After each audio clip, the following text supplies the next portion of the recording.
I'd also like to talk a little bit about the last year and a half, really. I guess all this started about a year and a half ago when we had a AAAS external program evaluation, and one of the recommendations that we received, which was consistent with the feedback that we were getting from the National Science Foundation, is that for our next round Track 1 proposal, KY NSF EPSCoR would be better served to focus on a coherent and broad theme and make sure that this aligns with the science and technology plan for the state. So you heard earlier about this plan that's been developed from Chris Kimmel, and the plan does exactly that. It identifies these broad, coherent areas that are of importance to the academic infrastructure in Kentucky. They're energy and environment, and ag and bioscience, material science and advanced manufacturing. And you heard about some others as well in the health sciences, which frankly lends itself a little bit more to NIH proposals than it would to an NSF proposal. But then the question becomes, well, why select energy and environment? And it turns out, if you look through an energy and environmental research lens, there's a significant amount of overlap with many of the other areas of importance to Kentucky, such as ag and bioscience and materials as well. So this gives NSF the focus that they're looking for and some of the integrative aspects that they're looking for. But it also is the best of both worlds in the sense that it's applicable to a wide group and variety of different researchers all across the state, which is also equally important. I'd like to talk a little bit about just about the change in the program. You know, Kentucky got its first Track 1 award in the mid-1980s as a planning grant.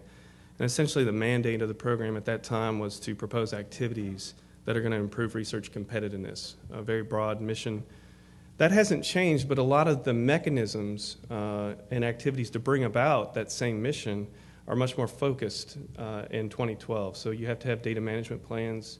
You have to have mentoring plans for your postdoctoral researchers, S&T plans for your state, economic development plans, and I know you can't read this. This is actually a document that's still in draft form, and oh, by the way, if I've asked you for information for annual reporting, it's not too late. Please send that along to me. But the table of contents is interesting here because these are all prescriptive sections that we have to report on. There are also sections that we have to include and address in any proposal that we develop. So science takes the forefront in this. Research accomplishments and plans are important, but so is diversity and broadening participation, workforce development, cyber infrastructure, external engagement, and the list goes on and on. So in thinking about developing a next round proposal, first and foremost was setting a theme, and then we've done some steps that we have historically done in the past, such as ask for letters of intent or white papers and also ask for full proposals. But we did something a little bit different that we hadn't tried before, and that was after we got 31 letters of intent, we asked these research groups that would be interested in applying for a proposal to come to a common meeting and spend a few minutes to talk about what their general research ideas would be. It was very successful. This is my poor attempt at humor. It's actually a really wonderful event. So if you look at the bullet points, this is really laid out in a chronological format. Started off with picking a theme, 31 letters of intent. We had this proposal development workshop. And it's interesting to note that of the 31 letters of intent that we received, only 3 of those elected not to submit a proposal. So that tells you a bit of a success story.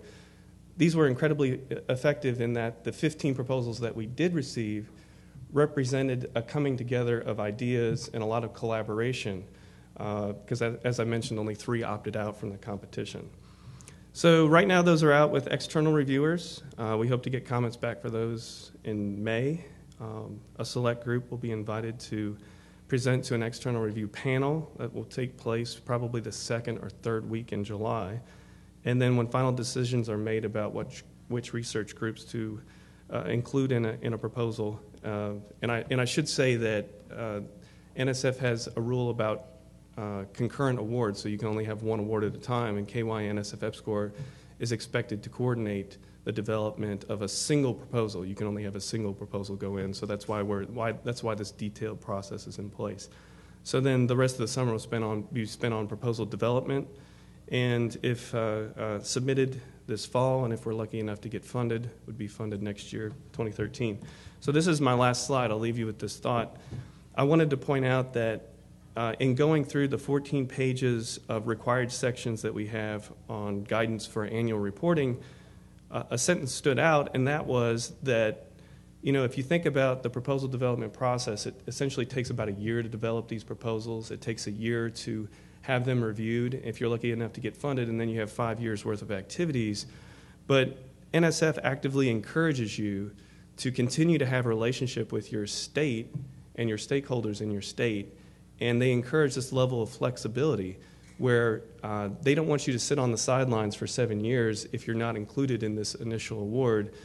So many of our programs, whether that be a research enhancement grant program, an RSP program, collaborations and funding mini grants with the Kentucky Girls STEM Collaborative, all these are very much grassroots programs that bubbled up based on comments from the community. So by all means, please continue to stay in touch with us and let us know what's happening with you.